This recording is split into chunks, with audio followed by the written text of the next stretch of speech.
आप सब ने अपने जीवन में एक कहावत तो सुनी ही होगी कि एक चुप 100 को हराए। सुनी है ना?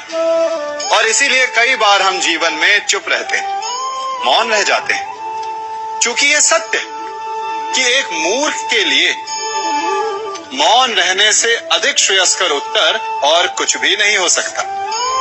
परंतु क्या जीवन में सदैव मौन रहना, सदैव चुप रहना क्या उचित होता है? नहीं। जहां पाप का बल बढ़ रहा, जहां छल हो रहा, वहां मौन रहने से अधिक गंभीर अपराध और कुछ नहीं हो सकता।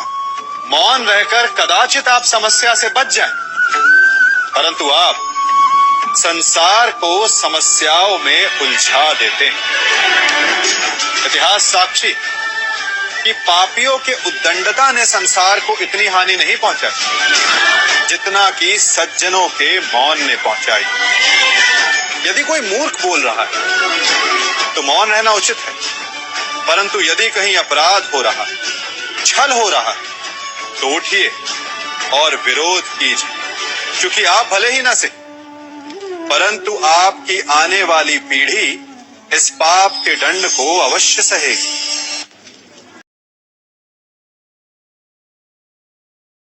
अपने जीवन में आप कितने मित्रों से मिलते होंगे, कितनों को आप स्वयं जानते होंगे, कितनों का आप शुभ चाहते होंगे और कितने आपका शुभ चाहते होंगे, और कितने ऐसे भी होते हैं कि आपके समक्ष आते, आपसे मिलते वो अपने जीवन का दुखड़ा गाने लगते कि उनका कोई कार्य ही नहीं बनता।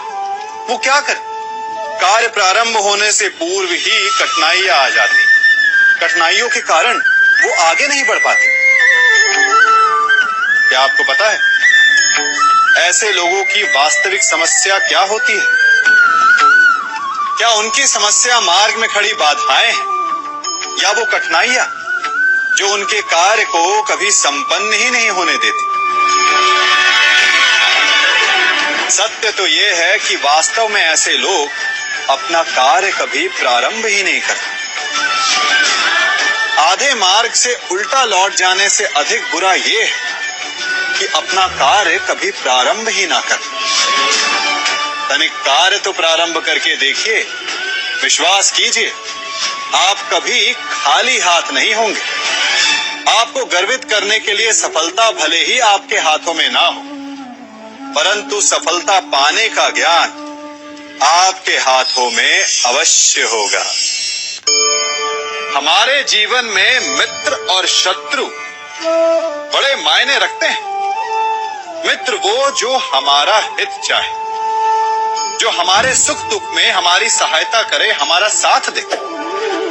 कुछ मित्र जन्म से होते हैं, कुछ मित्र हम स्वयं बनाते हैं, कुछ मित्र परिवार में मिल जाते हैं, तो कुछ मित्र जीवन की यात्रा में। परंतु शत्रु हमें जीवन में कभी भी मिल जाते हैं। परंतु क्या आपने कभी सोचा कि वास्तविकता में आपका सबसे बड़ा शत्रु है कौन? आपका सबसे बड़ा शत्रु आपके भीतर छिपा बैठा है, और वो है आपका क्रोध। आप जिनसे रुष्ट होते हैं, उन पर क्रोध करते हैं, उन्हें हानि पहुंचाने का प्रयास करते हैं। परंतु तनिक शांत मन से सोचिए, जिन्हें आप हानि पहुंचाना चाहते हैं, ऐसा करने से पूर्व आप स्वयं भीतर से जलते हैं। क्रोध एक सुलगते हुए अंगारे के समान होता है, जिससे आप अपने शत्रु को जलाकर भस्म कर देना चाहते हैं। परंतु ऐसा करने से पूर्व आपको स्वयं उस सुलगते हुए अंगारे को उठाना पड़ता है, और शत्रु से पहले स्वयं को जलना पड़ता है, उसकी पीड़ा सहनी पड़ती है। तो यदि आपको अपने शत्रुओं से मुक्ति पानी है, तो पहले आप स्वयं के क्रोध पर नियंत्रण करना सीखिए। परिवार, संतान, हमारे अपने हमें कितने प्रिय होते हैं। उनकी सुरक्षा के लिए, उनके सुख के लिए हम क्या नहीं करते। अपनी संतानों को सुसज्जित कोमल जूते देते हैं, ताकि उनके पांव को चोट ना लगे, उनके मार्ग में कांटे ना चुभे, उन्हें पीड़ा का अनुभव ना हो। अच्छी बात, परंतु इस प्रक्रिया में हम एक बात भूल जाते हैं कि पांव को पांव होने का अनुभव तभी होगा जब उसका स्पर्श धरती से होगा, जब वो तपती रेत पर चलेगा, जब वो भीगेगा, जब पांव कांटों में उलझेंगे। ठीक वैसे हमारे प्रियजन हमारी संतानों के साथ भी होता है।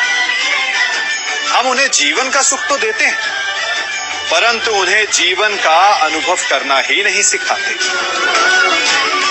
करने दीजिए उन्हें अपने जीवन की कठिनाइयों का सामना, लड़ने दीजिए उन्हें अपने मार्ग के कांटों से। यदि स्वयं सीखेंगे तो अपनी आने वाली संतानों को भी सिखा पाएंगे, है ना? ज्ञान, दान, मान, परमार्थ, इन्हें सबसे बड़ा धर्म कहा गया है, और ये धर्म है भी, परंतु धर्म का पालन भी सोच समझ कर करना चाहिए। यूं समझिए कि आपके पास एक बीज है, यदि आप उसे अच्छी माटी में बोते हैं तो वो फलेगा, फूलेगा, उसे देखकर आपको सुख मिलेगा। और यदि आपने उस बीज को कीचड़ में डाला तो क्या वो उगेगा? क्या उसका जन्म होगा? नहीं, वो कीचड़ में सड़कर अपना अस्तित्व खो देगा और कीचड़ का अंश बन जाएगा। और यही नियति ज्ञान, मान, दान और उपकार की भी होती। सुपुत्र को दिया गया ज्ञान, उस पर किया गया उपकार फलेगा, आपको सुख देगा, अपनी श्रृंखला बनाएगा। और कुपुत्र को दिया गया ज्ञान, उस पर किया गया उपकार कीचड़ में डाले गए बीज के समान है, जो अपना अस्तित्व खो देगा। हम सब अपना जीवन शांति से जीना चाहते हैं, अपना हर पल आनंद में भोगना चाहते हैं, परंतु ऐसा नहीं कर पाते। कारण क्या? कारण है समस्या का? क्या हमारे शत्रु इसका कारण है, या हमारे उत्तरदायित्व, या फिर समय की कमी? नहीं, कारण है हमारा भय। ये भय कि कोई क्या कहेगा, हमारे विषय में कोई क्या सोचेगा, है ना?